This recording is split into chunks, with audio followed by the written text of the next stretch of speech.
Graded response action plan 4 പ്രകാരം നിരോധിച്ചിട്ടുള്ള വാഹനങ്ങൾ ഡൽഹിയിലേക്ക് പ്രവേശിക്കുന്ന കർശനമായി തടയണമെന്ന് സുപ്രീം കോടതി. ഇതിനായി ഡൽഹി അതിർത്തികളിലെ 113 ചെക്ക് പോസ്റ്റുകളിൽ പരിശോധന കർശനമാക്കാനും നിർദ്ദേശം.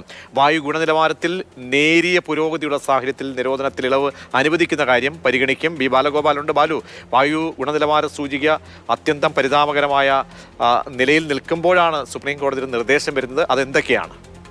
സുപ്രീം കോടതി ഇന്ന് ഈ കേസ് പരിഗണിക്കുമ്പോൾ പറഞ്ഞിരിക്കുന്ന ഏറ്റവും പ്രധാനപ്പെട്ട കാര്യം ഈ നിരോധിത വാഹനങ്ങൾ, അതായത് ഗ്രാഫ് 4ന്റെ ഭാഗമായി നിരോധിച്ചിട്ടുള്ള വാഹനങ്ങൾ ഡൽഹിയിലേക്ക് കടക്കുന്നത് കർശനമായി തടയണമെന്നാണ് ആവശ്യപ്പെട്ടിരിക്കുന്നത്. ഇത് തടയാൻ വേണ്ടി ഡൽഹി സർക്കാർ സ്വീകരിച്ച നടപടികൾ എന്താണ് എന്ന് കോടതി ആരാഞ്ഞുവെങ്കിലും കൃത്യമായ മറുപടി നൽകുവാൻ വേണ്ടി സർക്കാരിന് കഴിഞ്ഞില്ല. തുടർന്ന് ഈ ഡൽഹി അതിർത്തിയിലെ 113 പ്രദേശങ്ങൾ, അതായത് ഈ അതിർത്തിയിൽ നിന്ന് മറ്റ് സംസ്ഥാനങ്ങളിൽ നിന്ന് ഡൽഹിയിലേക്ക് കടന്നു വരാൻ കഴിയുന്ന 113 ചെക്ക് പോസ്റ്റുകളിൽ ചെക്ക് പോസ്റ്റുകളിലെല്ലാം തന്നെ കർശനമായ നിരീക്ഷണം ഏർപ്പെടുത്തുവാനാണ് ഇപ്പോൾ സുപ്രീം കോടതി നിർദ്ദേശിച്ചിരിക്കുന്നത്.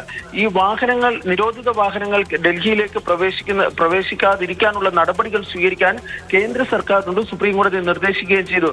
ഇതിനിടയിൽ ചില രക്ഷകർത്താക്കളൊക്കെ സുപ്രീം കോടതിയെ സമീപിക്കുകയും കുട്ടികളെ സ്കൂളിൽ വിടുന്നതിന് അനുമതി നൽകണമെന്ന് ആവശ്യപ്പെടുകയൊക്കെ ചെയ്തു. അവർ പറഞ്ഞ പ്രധാനപ്പെട്ട കാര്യം, ഈ ഡൽഹിയിലെ വായു ഗുണനിലവാരത്തിൽ കഴിഞ്ഞ 2 ദിവസമായി നേരിയ പുരോഗതി ഉണ്ട്. അതുകൊണ്ട് തന്നെ കുട്ടികളുടെ അധ്യയനത്തെ ബാധിക്കുന്ന ഒരു വിഷയം എന്ന നിലയിൽ അവർക്ക് സ്കൂളുകളിൽ പോകുന്നതിനുള്ള ഒരു അവസരം നൽകണമെന്ന് പറഞ്ഞു.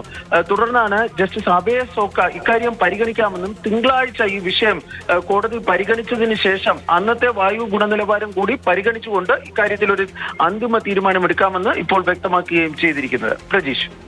ശരി, ഡൽഹിയിലെ വിഷയത്തിൽ ഇപ്പോൾ ഇടപെട്ടിരിക്കുന്നു. സുപ്രീം കോടതി നിർദ്ദേശം നൽകിയിരിക്കുന്നു. കർശന നിയന്ത്രണം ഉണ്ടാകണമെന്നാണ് നിർദ്ദേശം നൽകിയിരിക്കുന്നത്.